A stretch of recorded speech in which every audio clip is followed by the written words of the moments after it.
سورہ بقرہ کی آیت نمبر 6۔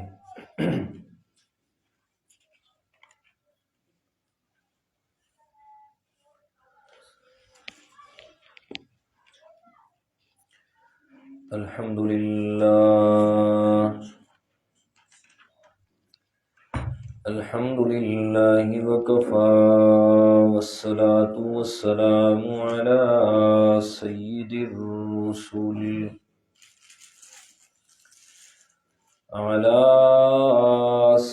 الرسل وخاتم الانبیاء وعلى آلہ واصحابہ الاتقیاء،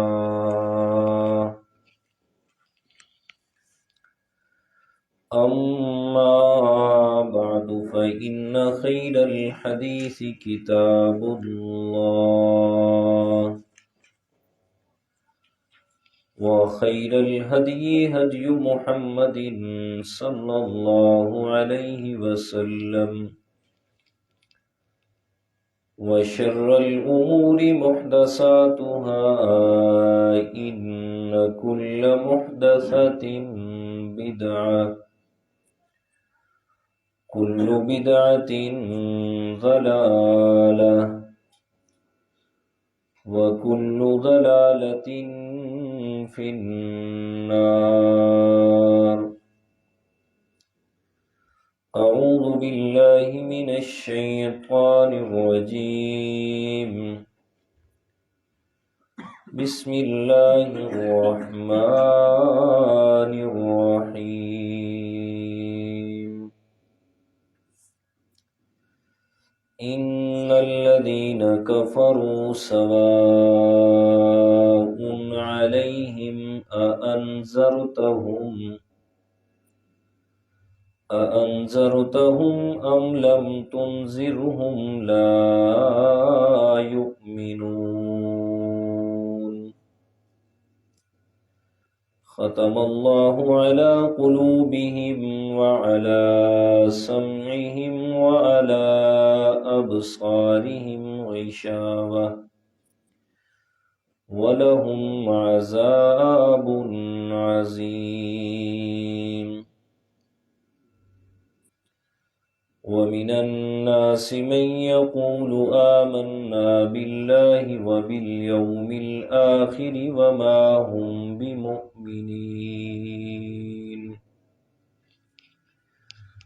يخادعون الله والذين آمنوا وما يخدعون إلا أنفسهم وما يشعرون،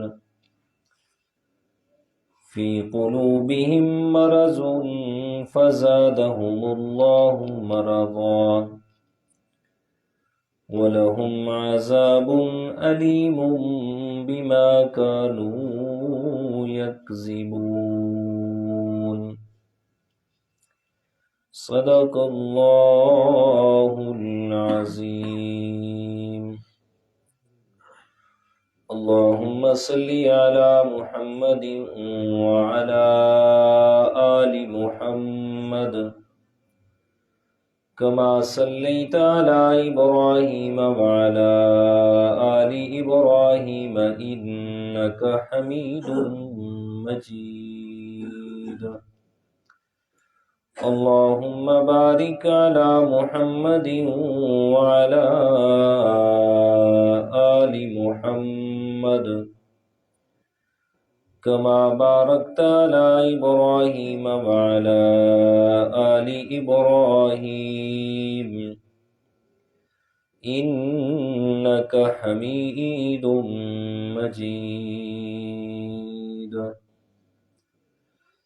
سبحانك لا علم لنا إلا ما علمتنا، إنك أنت العليم الحكيم۔ اللهم مقلب القلوب ثبت قلبي على دينك، اللهم منور القلوب نور قلوبنا بالقرآن.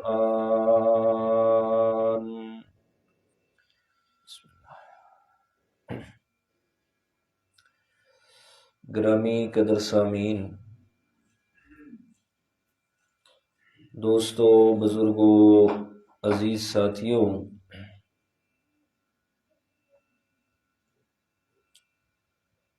پچھلے درس القرآن میں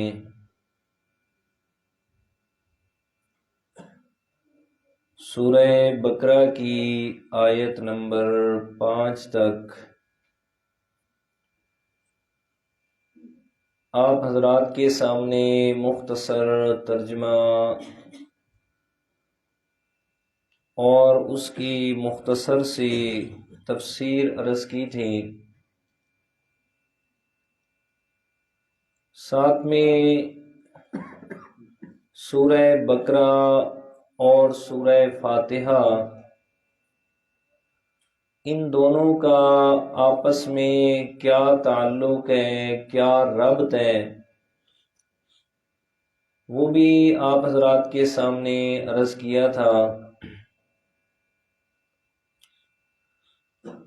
اس میں ایک جو اہم بات میں آپ کے سامنے عرض کر دیتا ہوں. سورہ فاتحہ میں اللہ تعالیٰ نے 3 جماعتوں کا تذکرہ فرمایا. صراط الذین انعمت علیہم غیر المغضوب علیہم ولا الضالین. پہلی وہ جماعت کہ جس پر اللہ تعالیٰ نے اپنے انعامات کی بارش برسائی. انعمت علیہم کہ ان پر اللہ تعالیٰ نے انعامات کیے. دوسری وہ جماعت غیر المغضوب کہ جن پر اللہ تعالیٰ کا غضب نازل ہوا. اور تیسری وہ جماعت ولضالین کہ جو سیدھے راستے سے بھٹک گئے، یعنی گمراہ ہو گئے. یعنی کہ انسان اللہ تعالیٰ سے یہ مانگتا ہے کہ یا اللہ مجھے ان لوگوں کے راستے پہ چلانا اور قائم رکھنا جن پر تو نے اپنے انعامات اور اپنی رحمت کی ہے. جو لوگ سیدھے راستے سے بھٹک گئے یا جن پر تو نے اپنا غضب نازل کیا، جیسے یہودی ہیں، اور جو راہ رات سے بھٹک گئے جیسے عیسائی ہیں، یا اللہ مجھے ان لوگوں کے راستے پہ نہ چلانا. تو سورہ فاتحہ میں اللہ تعالیٰ نے ان 3 جماعتوں کا تذکرہ کیا. سورہ بقرہ کے شروع میں بھی اللہ تعالیٰ نے اسی طرح 3 جماعتوں کا تذکرہ فرمایا. قرآن مجید کا تعارف کروایا پہلے کہ ذالک الکتاب لا ریب فیہ ھدی للمتقین. یہ عظیم الشان کتاب ہے جس میں کوئی شک نہیں ہے، اور یہ ہدایت ہے للمتقین، اے المنیبین، جن کے دل میں ہدایت کو حاصل کرنے کی طلب ہوتی ہے، خواہش ہوتی ہے، جن کے دل میں اللہ تعالیٰ کا ڈر ہوتا ہے. فرمایا قرآن مجید ان کے لیے ہدایت ہے. اس کے بعد اللہ تعالیٰ نے پہلی جماعت کا تذکرہ فرمایا جو پکے مسلمان اور مومن ہیں. ان کی صفات کا تذکرہ ہوا. فرمایا یؤمنون بالغیب، وہ غیب پر ایمان رکھتے ہیں. وَيُقِيمُونَ الصَّلَاةَ، نماز قائم کرتے ہیں. وَمِمَّا رَزَقْنَاهُمْ يُنْفِقُونَ، اور جو میں اللہ تعالیٰ نے انہیں رزق دیا اس میں سے میرے راستے میں خرچ کرتے ہیں. وَالَّذِينَ يُؤْمِنُونَ بِمَا أُنزِلَ إِلَيْكَ، وہ قرآن مجید پر بھی ایمان لاتے ہیں. وَبِمَا أُنزِلَ مِن قَبْلِكَ، اور قرآن مجید سے پہلے جو کتابیں نازل ہوئی ان پر بھی ایمان لاتے ہیں۔ وَبِالْآخِرَةِ هُمْ يُوقِنُونَ، اور آخرت کا بھی یقین رکھتے ہیں کہ آخرت نے آنا ہی آنا ہے، اور ہم نے اپنی زندگی کے ہر عمل کا اللہ تعالیٰ کو سوال جواب دینا ہے۔ تو فرمائے یہ 5 صفات والے لوگ اولئک علی ھدی من ربہم واولئک ھم المفلحون، یہی لوگ ہدایت پر بھی ہیں اور یہی لوگ اللہ تعالیٰ کی طرف سے کامیاب ہونے والے بھی ہیں۔ یہ آیت نمبر 5 تک میں آپ حضرات کے سامنے مختصر انداز میں پچھلے درس میں سارا کچھ بیان کر چکا۔ یہ پہلی جماعت کا تذکرہ کیا کہ جو اللہ تعالیٰ کی طرف سے انعام یافتہ لوگ ہیں، کہ جن کو اللہ تعالیٰ نے ہدایت سے مالا مال فرمایا۔ اب دوسری قسم کے وہ لوگ کہ جو بالکل ہدایت سے سائڈ پہ ہو گئے، بالکل ایمان کو چھوڑ کے کفر کی طرف چلے گئے۔ فرمایا دوسری جماعت، پہلے نمبر پہ پکے مسلمان، دوسرے نمبر پہ ذکر کیا جو پکے کافر ہیں، جن کا دین اسلام کے ساتھ کوئی تعلق نہیں ہے، اور تیسرے نمبر پہ فرمایا ان لوگوں کا تذکرہ کیا کہ جو اوپر سے مسلمان بنے ہیں، اندر سے منافق ہیں، اندر سے کفر کو چھپایا ہوا ہے اور اوپر سے مسلمان ہونے کو ظاہر کر رہے ہیں۔ فرمایا یہ 3 جماعتوں کا شروع میں اللہ تعالیٰ نے تذکرہ کیا سورہ بقرہ کی 20 آیات میں۔ 6 آیات کا میں آپ حضرات کے سامنے ترجمہ کر چکا، اس سے آگے آیت نمبر 6 آج شروع کرتے ہیں، جن میں اللہ تعالیٰ نے دوسری جماعت جو بالکل اسلام کو ماننے والے ہی نہیں ہے، کفر پر ہیں، فرمایا جو پکے کافر لوگ ہیں ان کا تذکرہ کیا ہے۔ دیکھیے گا قرآن مجید کا انداز کہ اللہ تعالیٰ نے ان لوگوں کے تذکرے میں کیا انداز اپنایا ہے۔ جی فرمایا اعوذ باللہ من الشیطان الرجیم، بسم اللہ الرحمن الرحیم، ان الذین کفروا سواء علیہم، بے شک وہ لوگ کہ جنہوں نے کفر اپنا لیا، سواء علیہم برابر ہے ان پر، انذرتہم کہ آپ انہیں ڈرائیں، ام لم تنذرہم یا انہیں میرے عذاب سے نہ ڈرائیں، لا یؤمنون فرمایا میرے پیغمبر وہ کبھی بھی ایمان نہیں لائیں گے۔ کیوں ایمان نہیں لائیں گے؟ ختم اللہ علی قلوبہم وعلی سمعہم، اس لیے ایمان نہیں لائیں گے کہ مہر لگا دی اللہ تعالیٰ نے ان کے دلوں پر، وعلی سمعہم اور ان کے کانوں پر، وعلی ابصارہم غشاوہ اور ان کی آنکھوں کے سامنے پردہ کر دیا ہے، اس لیے یہ کبھی بھی راہ راست پہ نہیں آئیں گے۔ وَلَهُمْ عَذَابٌ عَظِيمٌ اور ان کے لیے میں اللہ تعالیٰ نے بہت بڑا زبردست عذاب تیار کیا ہوا ہے۔ یہ ترجمہ بالکل سادہ سادہ، اب 2-3 باتیں اس میں سمجھیے گا۔ 2 لفظوں اللہ تعالیٰ نے جو اس میں بیان کیے ہیں، فرمائے ان الذین کفروا، جو لوگ کفر اپنا لینے والے ہیں، جنہوں نے کفر اپنا لیا ہے۔ اور حضرت عبداللہ ابن عباس رضی اللہ تعالیٰ عنہ نے معنی فرمایا، فرمائے ان الذین کفروا بے شک وہ لوگ جو کفر پر اڑ گئے سمجھتے ہیں نا، ضد کر جانا، فرمائے جو کفر پر ضد کر گئے ہیں، سواء علیہم اانذرتہم میرے پیغمبر برابر ہے ان پر، آپ انہیں میرے عذاب سے ڈرائیں یا نہ ڈرائیں، لا یؤمنون، وہ کبھی بھی ایمان نہیں لائیں گے۔ اب دو لفظ ہیں، ایک ہے کفر اور دوسرا فرمایا انذرتہم، ڈرانا، جسے کہا جاتا ہے نذیر، ڈرانے والا۔ اب کفر کسے کہتے ہیں اور نذیر کا معنی کیا ہے؟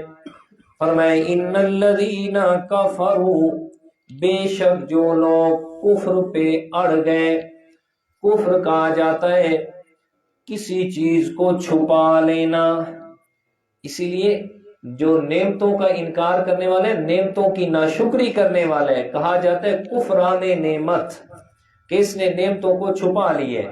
چاہیے تو تھا کہ نعمتوں کو ظاہر کر کے شکر کرتا، تو اس نے نعمتوں کو چھپا لیا، کفران نعمت کر دی، مطلب ناشکری کر دی۔ اور دوسرا کفر ہے، چونکہ اسلام قبول نہ کرنے کی وجہ سے اس نے اسلام کو چھپا دیا، قبول نہیں کیا، اس لیے اس کا کفر کیا ہو گیا؟ واضح ہو گیا۔ یہ تو لغت کے اندر مانے، اصطلاح میں جو اصل کفر کہتے کسے ہیں؟ فرمائے کفر کسے کہا جاتا ہے؟ ایمان، فرمائے الایمان هو التصدیق بما جاء بالنبی صلی اللہ علیہ وسلم۔ فرمائے ایمان اس چیز کا نام ہے کہ اللہ کے پیارے پیغمبر جناب محمد الرسول اللہ صلی اللہ علیہ وسلم جو کچھ بھی لے کے آئے ہیں ان تمام کی تصدیق کرنا، ان تمام کو ماننا۔ فرمائے اس چیز کا نام ایمان ہے۔ اس سے بھی آسان فام، عام فام لفظوں میں عرض کروں، حضرت سید عطا اللہ شاہ صاحب بخاری، سب بولو، رحمت اللہ تعالی علیہ، انگریز کی عدالت ہے، انگریز کے سامنے مجرم بنا کے لائے گئے۔ انگریز نے سوال کیا، انگریز جج ہے، اس نے سوال کیا عطا اللہ شاہ یہ بتا ایمان کسے کہا جاتا ہے؟ ایمان کسے کہتے ہیں؟ حضرت سید عطا اللہ شاہ صاحب بخاری رحمت اللہ تعالی علیہ نے فرمایا ایمان اس چیز کا نام ہے کہ دین اسلام کے اندر اللہ تعالی نے بذریعہ پیغمبر صلی اللہ علیہ وسلم کے جو کچھ بھی ہم تک پہنچایا ہے اس تمام کو ماننا ایمان کہا جاتا ہے۔ مثلا فرمائے اللہ تعالیٰ کی وحدانیت ہم تک پہنچی، اللہ تعالیٰ وحدہ لا شریک ہے، فرمائے اس کا کوئی شریک نہیں ہے، فرمائے یہ ایک جز ہے ایمان کے۔ فرمائے سارے انبیاء کرام کو ماننا، سارے پیغمبر اپنے اپنے وقت میں اللہ تعالیٰ کے سچے پیغمبر تھے، قوم کے لیے ہدایت اور رہنمائی کا سامان لے کر آئے تھے، سارے انبیاء کرام کو ماننا ایمان کی جز ہے۔ فرمائے آسمانی کتابوں پر ایمان لانا، فرمائے یہ بھی ایمان کا حصہ ہے۔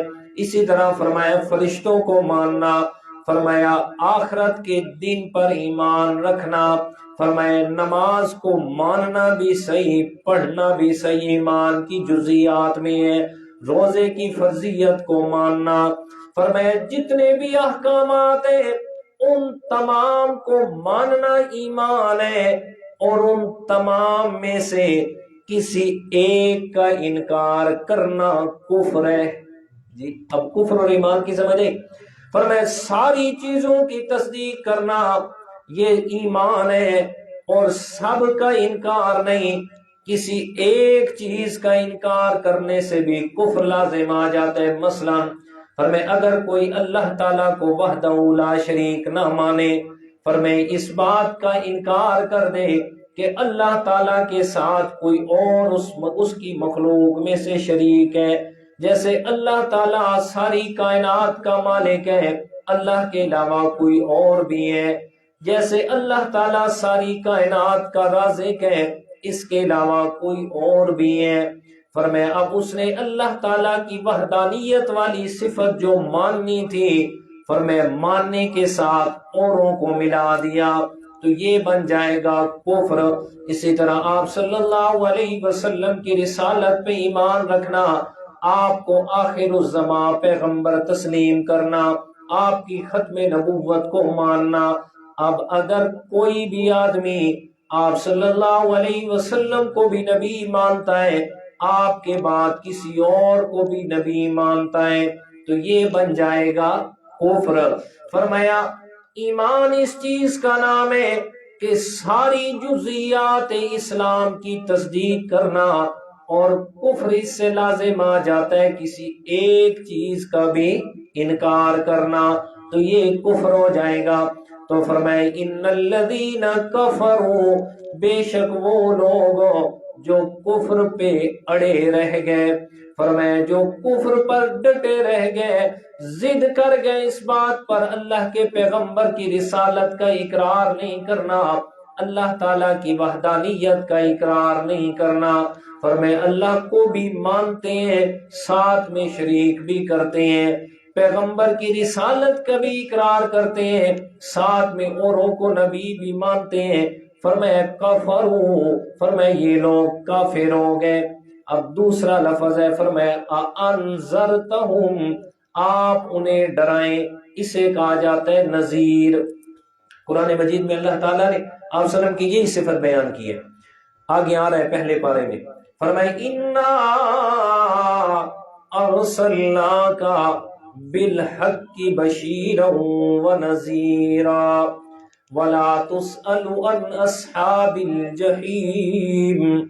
فرمایا میرے پیارے پیغمبر انا ارسلناک بالحق، فرمایا دنیا والوں کو اس بات پہ فخر ہوتا ہے، کوئی کہتا ہے جناب میں صدر کا بھیجا ہوا ہوں، کوئی کہتا ہے میں وزیر اعظم کا میسنجر ہوں، کوئی کہتا ہے جناب میں بڑے افسر کا میسنجر بن کے آیا ہوں۔